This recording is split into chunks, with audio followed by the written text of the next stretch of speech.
Hello दोस्तों, आज जो है हम फाउंडेशन कोर्स में English language and Indian culture जो आपका सब्जेक्ट है उसका हम यूनिट नंबर फर्स्ट का सेकंड चैप्टर देखने जा रहे हैं। फर्स्ट चैप्टर ऑलरेडी हमने रिवाइज कर लिया है, that is mind without fear, जो कि एक पोयम है और रविंद्रनाथ टैगोर जी के द्वारा वो लिखी गई थी। और उसके बेस पे हमने एमसीक्यू क्वेश्चंस भी सॉल्व किए ताकि हमारे अंदर ये क्लैरिटी रहे कि किस तरीके के क्वेश्चंस जो है एग्जामिनेशन में पूछे जा सकते हैं, क्योंकि आपके पास जो क्वेश्चन पेपर आएगा वो पूरा का पूरा जो है एमसीक्यू बेस्ड ही रहेगा। ठीक है, और ये जो यूनिट है आपका कोई भी स्ट्रीम है, बीए बीकॉम, लेकिन यदि आप जो है फर्स्ट ईयर में है तो ये आपके लिए उपयोगी है because it is a compulsory subject. और दूसरी बात, चाहे आप इंग्लिश मीडियम के हो या हिंदी मीडियम के लिए हैं, ये रिवीजन लेक्चर आपको मदद करेगा।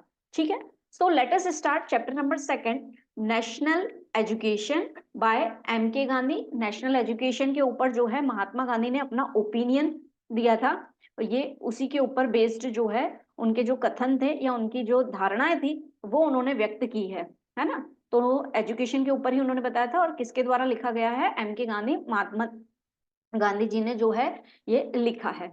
आइए इसको पढ़ते हैं, हम पूरी समरी पढ़ेंगे यहाँ पे ताकि जो है ओवरऑल हम रैप अप कर लें, समरी को पूरा समझ पाएं और उसके बेस पे फिर हम एमसीक्यू क्वेश्चन सॉल्व करेंगे। So let us start.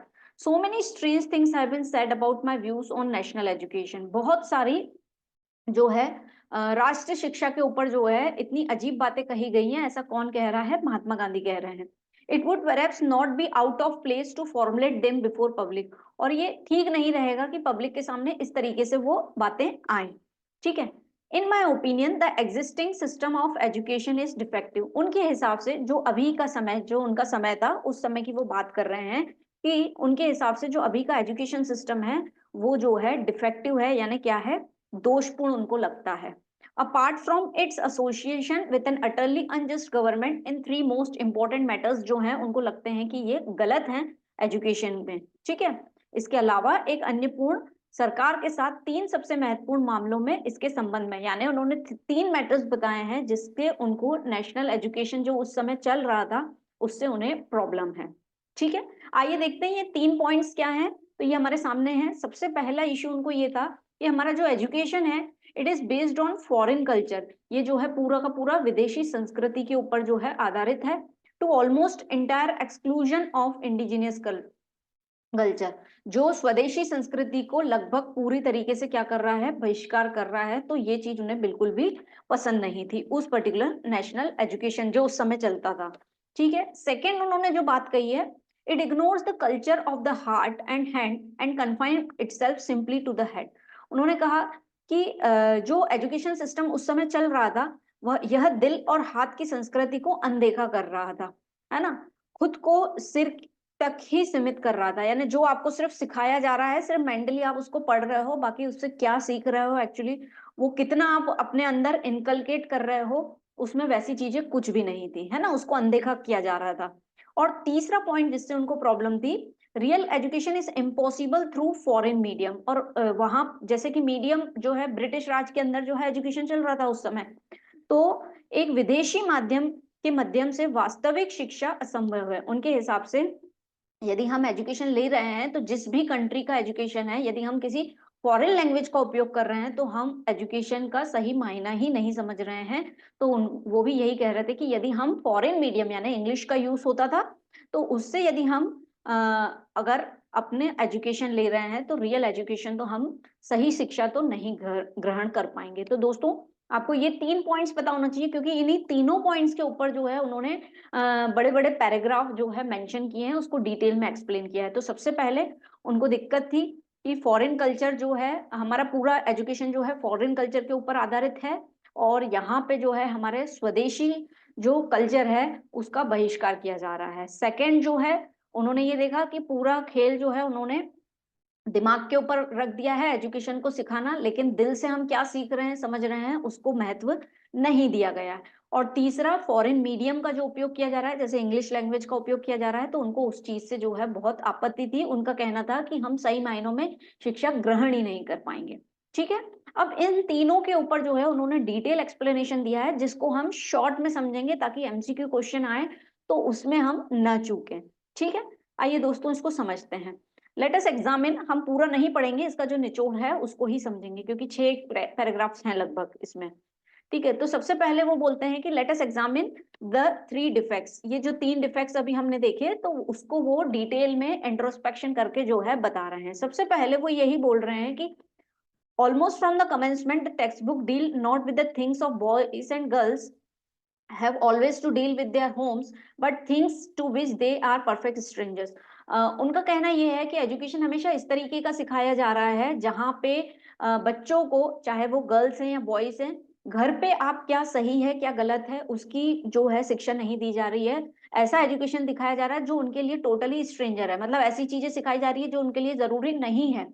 घर पे क्या सही है क्या गलत है, उनकी परवरिश जो है किस तरीके की उनको परवरिश मिल रही है, और उसकी उस परवरिश के ऊपर जो है उनको गर्व होना चाहिए। ऐसी चीजें जो है पूरी की पूरी नेग्लेक्ट हो रही हैं, तो ये चीजें उनको प्रॉब्लम दे रही थी हमारे एजुकेशन सिस्टम में।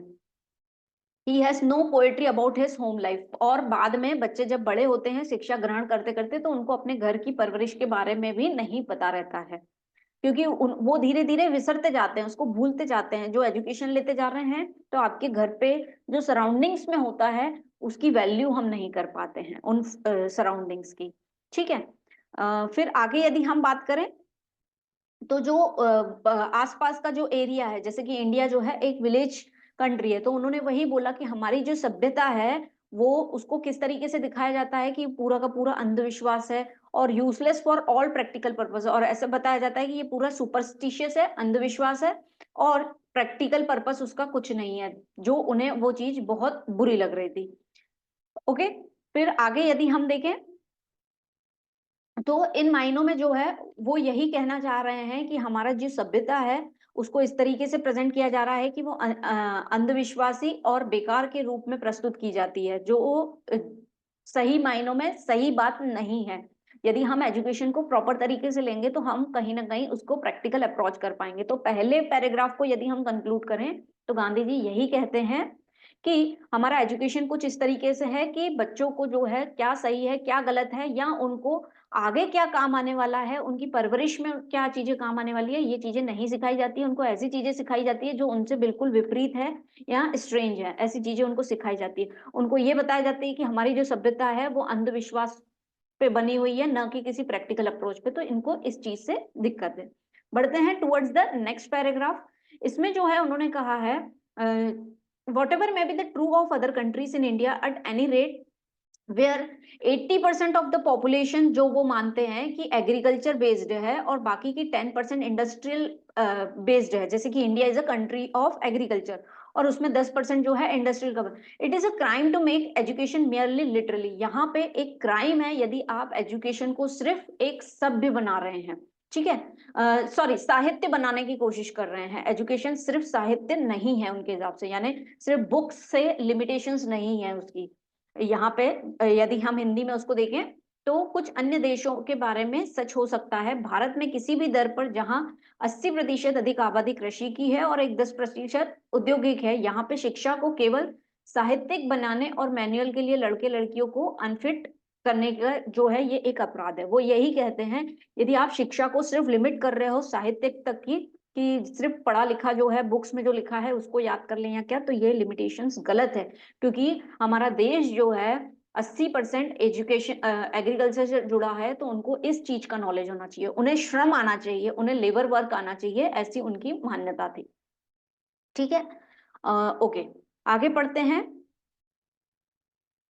जैसे कि उन्होंने बोला है कि एग्रीकल्चर कंट्री है हमारी, तो हमारा मेन मकसद जो है हम जहां से पैसा कमाते हैं is devoted to labour for earning our bread. हम जो हमारा पैसा कमाते हैं, रोटी हमारे लिए सबसे असेंशियल है, वो कहाँ से आती है? श्रम से आती है। और बच्चों को यही सिखाया जाता है कि श्रम से वो घृणा करते हैं, बल्कि उन्हें वो श्रम आना चाहिए, उनका कहना ऐसा है।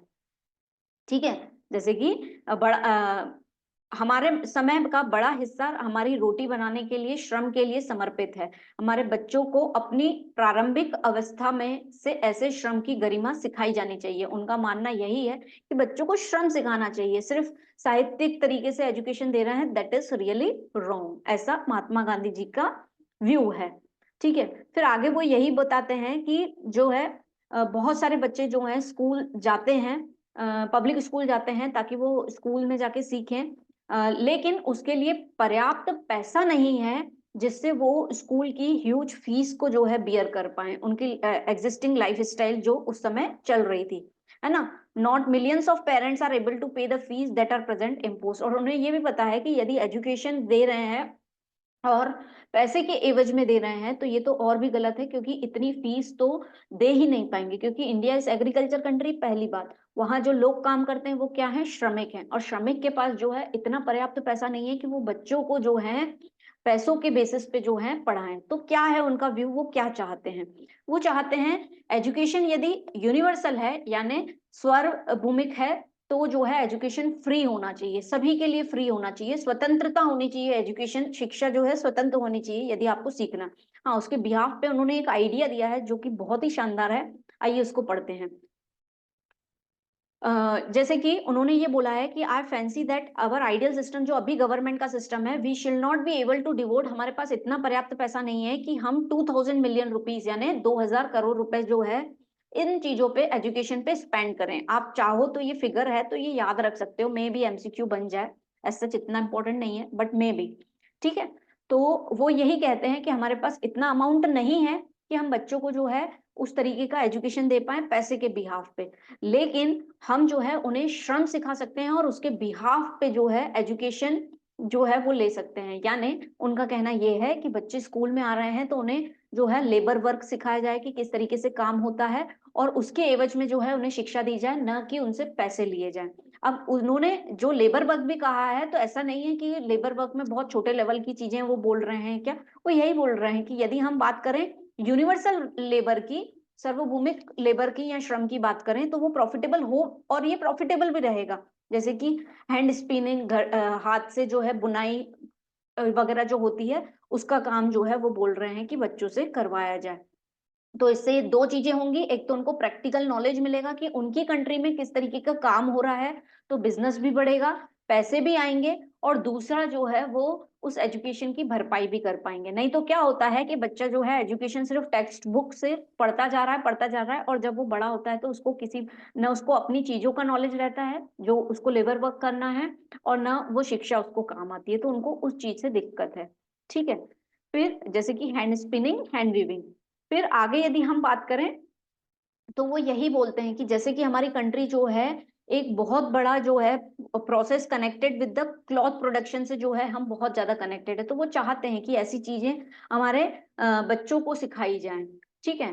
The introduction of manual training will serve as a manual training, वो यही बोल रहे हैं कि ये वाली ट्रेनिंग बच्चों को दी जाए, उनको ऐसी चीजें सिखाई जाए जिससे जो है हमारा डबल पर्पस पूरा हो, जैसे कि हमारी जैसी कंट्रीज जो पुअर कंट्रीज हैं उनकी, यानी एक तरीके से जो है हम बिजनेस भी कर पाएंगे, यानी बच्चे काम करेंगे तो काम इन द सेंस उनको सिखाया जाएगा, वो गलत ओपिनियन में नहीं बोल रहे हैं कि बच्चों से काम, उनको वो सिखाया जा रहा है कि किस तरीके से बुनाई की जाती है ताकि उनको बाद में वो चीज काम आए, ये इसका क्या उपयोग है, इस चीज की शिक्षा देनी चाहिए। तो इससे क्या होगा, ये प्रॉफिटेबल भी होगा कि बच्चे वही सीख रहा है जो उसको बड़े होके करना है, ओके। तो और क्लॉथ प्रोडक्शन जो है हमारी कंट्री में और ज्यादा होगा, ऐसा वो कह रहे हैं। आगे देखते हैं, it will pay for education of our children, teach them an a reliant, nothing will demoralise the nation so much as we should learn to despair labour. उनका यही है कि यह हमारे बच्चों के लिए शिक्षा का भुगतान का वे होना चाहिए, वो चाहते हैं कि ऐसा एजुकेशन होना चाहिए जो कि फ्री हो, उसमें आजादी हो, किसी भी तरीके का पैसा जो है उसमें इन्वॉल्व नहीं हो, और जो एजुकेशन हो वो प्रैक्टिकल हो कि जो उनको सिखाया जाता है लेबर वर्क, जैसे कि उन्होंने एग्जाम्पल दिया है हैंड स्पिनिंग, हाथ से जो है कि बुनाई वगैरह जो की कराई जाती है, वो उनको वैसी शिक्षा दी जाए जो कि प्रॉफिटेबल रहेगी दोनों टर्म्स में, कि जैसे हमारी कंट्री पुअर कंट्री है तो वहां पे बच्चे को एक्चुअल वही नॉलेज सिखाया जा रहा है जो एक्चुअली उसके लिए जरूरी है। आज का समय बहुत चेंज हो गया है, इसलिए हमें हो सकता है कि इसका इंपॉर्टेंस हम नहीं समझ पाए, लेकिन उस समय जो है यही सब चीजें चलती थी। आगे देखें, only a word only education of the heart, जिससे उन्होंने जो बात कही थी कि हमारा एजुकेशन जो है दिल को और हाथ को जो है इग्नोर कर रहा है, और पूरा का पूरा जो है दिमाग का खेल बन गया है, सिर्फ उतना ही सिखाया जाता है। इससे उनका क्या तात्पर्य है कि मुझे विश्वास नहीं है कि यह पुस्तकों के माध्यम से कैसे प्रदान किया जा सकता है। उनको यही है कि एजुकेशन आप किस तरीके से सिर्फ बुक के माध्यम से जो है बच्चों को गाइड कर सकते हैं। It can only be done through the living touch of the teacher. और ये कैसे प्रदान, यह केवल शिक्षक के जीवित स्पर्श के माध्यम से किया जा सकता है कि उस टीचर का क्या प्रेजेंट रहा है, उसने अपने उसने अपने जीवन काल में जो है क्या सीखा है, क्या एक्सपीरियंस किया, उससे वो बच्चा सीख सकता है। सिर्फ टेक्स्ट बुक से क्या क्या सीखेगा, ये उन्होंने प्रश्न उठाया। यहाँ पे उन्होंने टीचर्स के ऊपर भी प्रश्न उठाया है, जैसे कि और प्राथमिक यह तक कि माध्यमिक स्कूलों के शिक्षक है कौन, जो टीचर्स उनको पढ़ा रहे हैं वो कौन है, क्या उन्हें जो है क्या वे विश्वास और चरित्र के पुरुष और महिला हैं, क्या आपने उनको टेस्टिंग किया है कि सच में जो है वो चरित्रवान पर्सन्स हैं, क्या उन्हें खुद के दिल का परीक्षण प्राप्त किया है, क्या उन्होंने उस चीज को समझा है कि रियल में जो वो एजुकेशन दे रहे हैं वो दिल से दे रहे हैं। इस तरीके से उन्होंने टीचर्स के ऊपर बहुत सारे क्वेश्चंस करे हैं। उनका यही मानना है कि जो असली चीज है वो सिखाओ, ये फोकट की चीजें नहीं कि बुक्स लेकर आ गए वहां टीचर को खड़ा कर दिया, बुक्स को देख के जो है बच्चे को पढ़ाया जा रहा है, ऐसा एजुकेशन वो नहीं चाहते थे। और आज की तारीख में भी हम एनालिसिस करें तो उसका महत्व आज भी सही है कि यदि एजुकेशन को हम सिर्फ ऐसा लेते हैं कि बुक्स में जो लिखा है उसको पढ़ लें तो हम कभी विकास ही नहीं कर पाएंगे, है ना। तो उन्होंने वही चीज कही है। उन्होंने एक और चीज ये बहुत अच्छी कही है कि and we know that teachers of the primary schools are not selected for the पेट्रोरिज्म।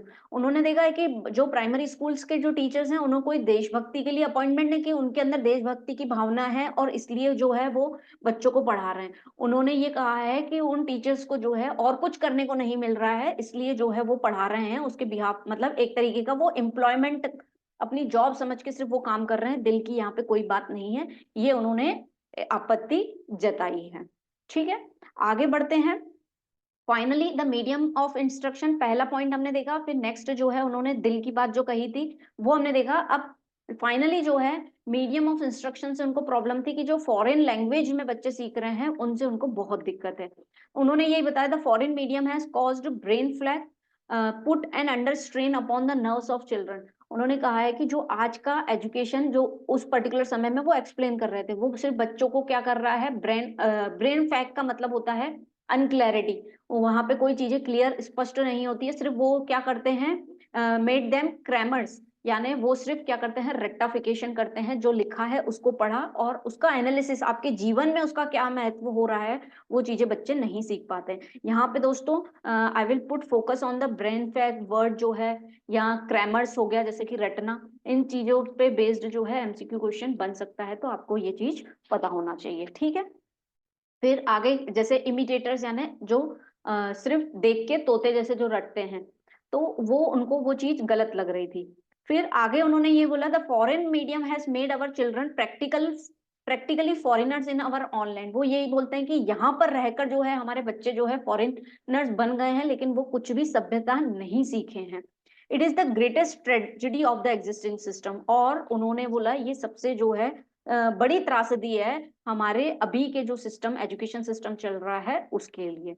ठीक है, फिर I would today stop the tuition of our boys and girls through foreign medium. वो चाहते हैं कि यदि मेरे हाथ में हो तो मैं आज के आज ही बच्चों का इस तरीके का एजुकेशन जो है वो पूरी तरीके से बंद कर दूं, एंड जो भी उनको टीचर्स और professors on pain of dismissal to introduce the change, with जिस भी चेंज की जरूरत है उसको करूं और ये सब चीजों को बंद करूं। यहाँ पे उन्होंने I would not wait for the preparation of text book, वो इस चीज का इंतजार कभी नहीं करेंगे कि टेक्स्ट बुक को चेंज किया जाए, वो तो तत्काल एजुकेशन को चेंज करने की बात कर रहे हैं।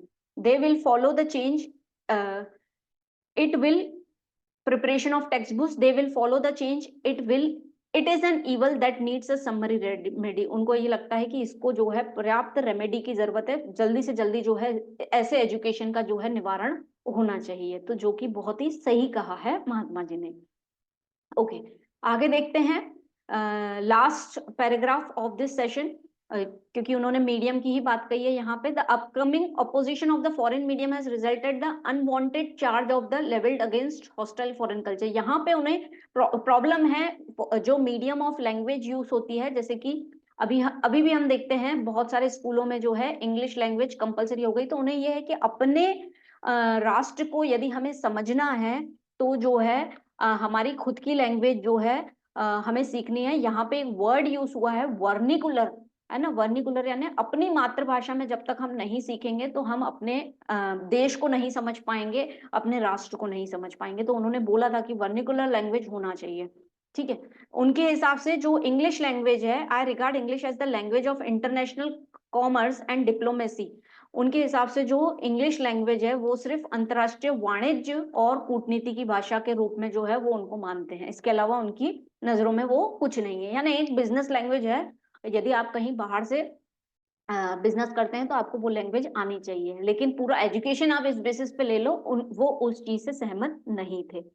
फिर बाद में उन्होंने किया है, but I do respectively content and appreciation of other cultures can fit follow never preside an appreciation assimilation of its on. वो ये भी एक ओपिनियन रखते हैं कि मैं दूसरे कल्चर का जो है वाकई अप्रिसिएशन करता हूँ, रेस्पेक्ट करता हूँ, लेकिन इस एवज पे नहीं कि हम खुद के राष्ट्र को जो है, खुद की सभ्यता को नीचे करके और दूसरे कल्चर को जो है हम सम्मान दे रहे हैं। तो ये उनकी नजरों में गलत है, ठीक है। No culture has treasures as rich as ours, और ये मानते हैं वो कि जो हमारा राष्ट्र की जो ट्रेजर्स हैं इससे बड़ा कुछ भी नहीं है, ठीक है। तो ये ओवरऑल चीजें उन्होंने बताई हैं, और इस तरीके से जो है उन्होंने एजुकेशन के ऊपर अपनी व्यूज बताई हैं, जिसको ओवरऑल हमने ऑलमोस्ट डिस्कस कर लिया है। एक बार लास्ट 3-4 लाइन पढ़ लेते हैं अगर कुछ उसमें है तो। An academic grasp without practice behind is an embalmed corpse, perhaps lovely to look but nothing to inspire on him। वो यही बोलते हैं, यदि हमने एकेडमिकली चीजों को इस तरीके से यदि पढ़ रहे हैं जिसमें प्रैक्टिकल या प्रैक्टिस हमें नहीं करवाई जा रही है, तो वो दिखने में तो हमें बहुत सुंदर दिखेगा कि हमने बहुत कुछ पढ़ाई की है, लेकिन वो हमें मोटिवेट नहीं करेगा, इंस्पायर नहीं करेगा कि एक्चुअली क्या चीजें हैं। My religion forbid me to belittle or disregard other cultures as it's insisted under pain of civil suicide upon imbibing and living my own। इसमें वो क्या कहते हैं, मेरा धर्म मुझे अन्य संस्कृतियों की अवहेलना करने या अवहेलना करने के लिए मना करता है, क्योंकि यह नागरिक आत्महत्या के दर्द के तहत जोर देता है और अपने स्वयं की जीने पर। तो इस तरीके से उनका व्यू था ओवरऑल नेशनल एजुकेशन के ऊपर। और कुछ चीजें जो है हम महात्मा गांधी के बारे में देख लेते हैं। ये हमारा चैप्टर हो गया जो उन्होंने एजुकेशन के ऊपर जो है अपना व्यू, अपना ओपिनियन जो रखा था, जिसको 3 पॉइंट्स थे और उसको उन्होंने फिर डिटेल में एक्सप्लेन किया, ठीक है। तो ये हो गया। अब महात्मा गांधी जी के बारे में कुछ पढ़ लेते हैं, ताकि यदि ऑब्जेक्टिव्स बनेंगे उनके ऊपर, क्योंकि आ सकता है Mahatma Gandhi ji he was the father of the nation, है ना, तो उनसे रिलेटेड क्वेश्चंस भी आपसे पूछा जा सकता है। तो अबाउट एम के गांधी, तो इनका पूरा नाम मोहनदास करमचंद गांधी, ठीक है। फिर इनके पेरेंट्स का नाम, तो करमचंद गांधी, पुतलीबाई गांधी।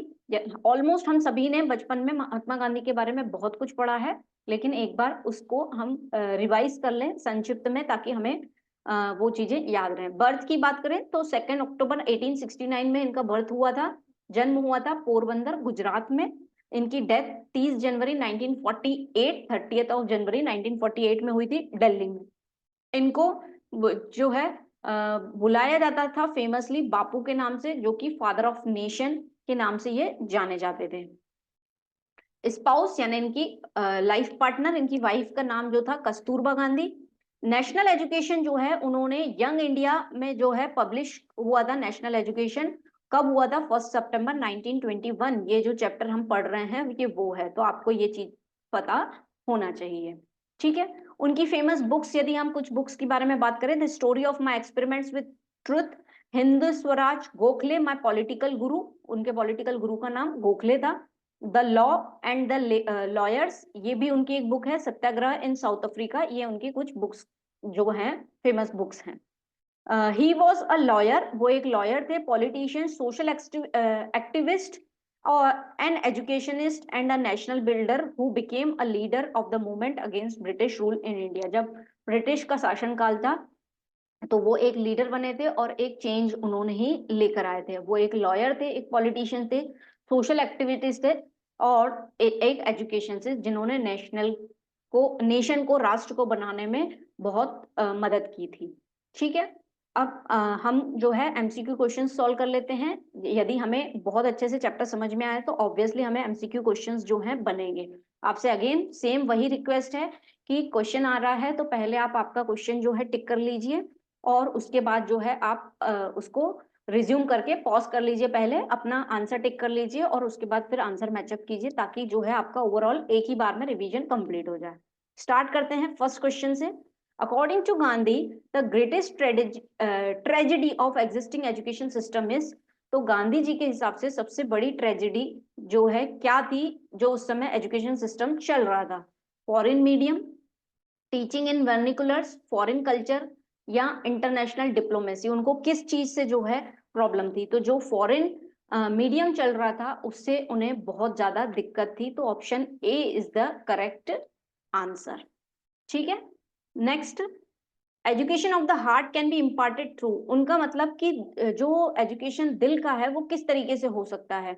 बुक से, life touch of the teacher, cloth production से, कि एग्रीकल्चर से? तो उन्होंने यही बोला था यदि आपको दिल से सीखना है तो आप कैसे सीख सकते हो? Living touch of the teacher, कि जो टीचर ने अपने जीवन में जो सीखा है, अपने संघर्ष जो है या उनके जो अनुभव है उससे जो सीखा है, तो option B is the correct answer.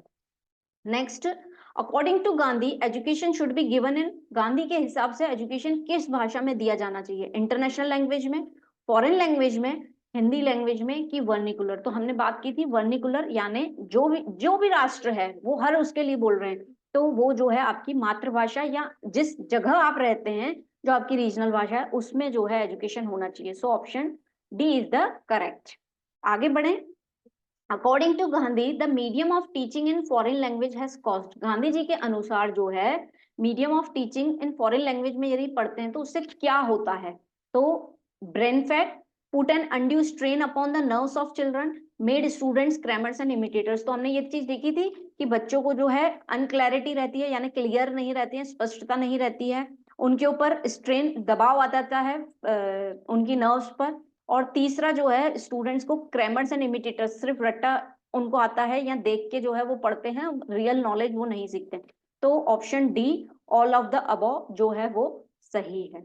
ठीक है, यहाँ पे हमने हिंदी में इसलिए एमसीक्यू क्वेश्चन को नहीं लिखा है क्योंकि आपका पेपर का जो लैंग्वेज आएगी वो इंग्लिश में ही आएगी। तो हिंदी मीडियम स्टूडेंट्स आपसे रिक्वेस्ट है कि आप इसी को ही समझने की कोशिश करो, बहुत आसान सी लैंग्वेज है ना, ताकि जो है आपको कोई दिक्कत ना आए। यदि हिंदी में लिख लेंगे तो वैसी हैबिट्स बन जाएंगी। ठीक है, समझने तक का सीमित था तो हमने उसको हिंदी में भी लिखा है ताकि आप उसको समझने के समय जो है आप पूरा उसको समझे, लेकिन जब आप क्वेश्चन सॉल्व कर रहे हैं you should do in English. एक तो पेपर में भी वैसा ही आएगा इसलिए भी, दूसरा आपको एक हैबिट भी पड़ेगी कि हाँ आप दूसरी लैंग्वेज को भी आसानी से पकड़ पा रहे हैं।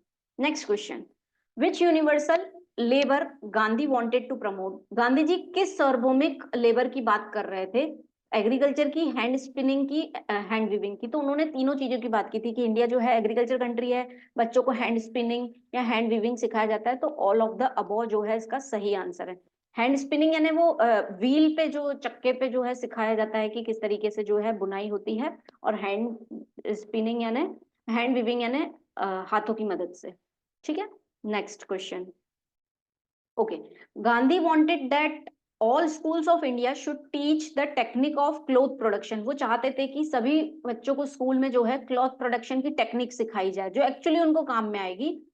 किस कारण से ऐसा उन्होंने बोला था? It will pay for education of our students, it will teach them occupation on which they can fall back in after life, it will make them self reliant. तो उन्होंने ये तीनों ही बातें की थी कि ये एजुकेशन की फीस का एक तरीके से पैमाना हो जाएगा क्योंकि पैसों में तो फीस नहीं दे पाएंगे, और एजुकेशन फ्री होना चाहिए। दूसरा कि इनको बाद में अपनी लाइफ में वो काम में आएगा, और तीसरा जो है वो सेल्फ रिलायंट, आत्मनिर्भर बन जाएंगे। तो all of the above is the correct answer. हो सकता है आपको ऑप्शंस आए तो उसमें एक ही इसमें से कोई ऑप्शन हो और बाकी के कुछ दूसरे ऑप्शंस हो, तो आपका जो मेन ऑप्शन होगा उसको आप टिक कर देंगे। Next question, according to Gandhi our children should be taught, उनके अनुसार, गांधी जी के अनुसार हमारे बच्चों को जो है क्या सिखाना चाहिए, ऐसा उन्होंने कहा था, क्यों? Despise labour, dignity of labour, look upon manual labour with disfavour, look up with the contempt of manual. तो उन्होंने एक चीज बताई थी कि डिग्निटी ऑफ लेबर जो है वो हमें सिखाना चाहिए कि एक लेबर की क्या प्रतिष्ठा है, क्या इंपॉर्टेंस है, हमें उसे बुरी नजरों से नहीं देखना चाहिए क्योंकि हमारा राष्ट्र जो है 80% एग्रीकल्चर कंट्री और हम इसी पे बेस्ड हैं और हम यही काम करेंगे, तो उसकी वैल्यू होनी चाहिए, उसके ऊपर जो है हमारा, हमको प्राउड होना चाहिए। तो उन्होंने इस चीज पे फोकस किया था। Next question, when was Gandhi born, जैसे कि अभी हमने गांधी जी के बारे में पढ़ा, तो गांधी जी का जन्म जो है 2 अक्टूबर 1869 में हुआ था। So option C is the correct. ऐसे आप डेथ भी पूछ सकते हैं, या कहाँ हुआ था, पोरबंदर गुजरात में हुआ था, डेथ कहाँ हुई थी, दिल्ली में हुआ था। तो इस तरीके से ये 4 तरीके के प्रश्न बन गए। एक पर्टिकुलर ईयर में हो सकता है बॉर्न पूछ लिया, नेक्स्ट ईयर में वो डेथ पूछ लेंगे। तो ऐसी चीजें हमें पता होना चाहिए। Next, who called Gandhi ji as Mahatma? Gandhi ji को महात्मा जो है किसने नाम दिया था? तो गांधी जी को महात्मा नाम जो है उन्हें रविंद्रनाथ टैगोर जी ने जो है, उन्होंने फर्स्ट टाइम जो है उन्हें महात्मा के नाम से पुकारा था। So option D is the correct. Who is known as the spiritual guru of Mahatma Gandhi? Mahatma Gandhi के जो है आध्यात्मिक हम बोल सकते हैं गुरु कौन थे? तो लियो टॉल्स्टॉय जो है उनके स्पिरिचुअल गुरु थे। और इनके पॉलिटिकल गुरु, जैसे कि अभी हमने उनकी बुक भी देखी थी, उनके पॉलिटिकल गुरु कौन थे? गोखले जी थे। तो option A is the correct for political गुरु में वो थे, और स्पिरिचुअल गुरु में लियो टॉल्स्टॉय। तो ये कुछ क्वेश्चंस जो हैं हमने नेशनल एजुकेशन और महात्मा गांधी जी के ऊपर देखे। और यहाँ पे हमारा चैप्टर नेशनल एजुकेशन जो है कंप्लीट होता है। आप उसको रिवाइज करिए, कोई डाउट है तो बिल्कुल आप पूछिए। बाकी के जो दूसरे चैप्टर्स हमने कंप्लीट कर लिए हैं उसको भी आप रिवाइज कीजिए, ताकि एग्जाम में आपको कोई इश्यू नहीं आए। और दोस्तों, यदि आपको हमारा कंटेंट जो है अच्छे से समझ में आ रहा है, आपको मदद मिल रही है, तो kindly support us bye subscribing the channel and do like and share with your friends, ताकि और लोगों को मदद मिल सके। With this, thank you. फिर मिलते हैं हम नेक्स्ट चैप्टर में।